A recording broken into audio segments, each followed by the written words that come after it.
árbol y las canicas, a los buenos y a los malos. Muchas veces nos peleamos,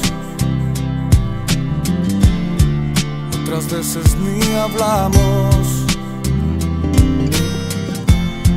pero aún sigo siendo amigo del que es como mi hermano. Amigo tú, amigo yo, perdóname si te he fallado. Lo sé muy bien, lo sabes tú, siempre estaré cerca a tu lado. Quiero estar y compartir momentos buenos y los malos. Quiero reír, tal vez llorar, amigos que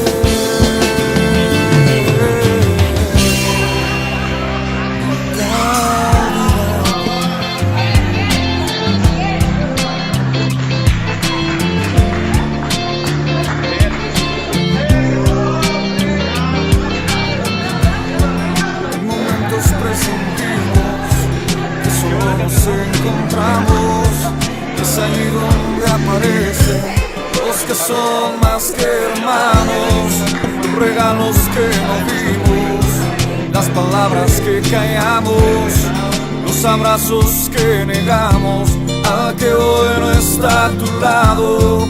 Pero aún afuera hay muchos esperando de un abrazo, necesitan de aquel que se hace llamar hermano. Amigo tú, amigo yo, perdóname si te he fallado.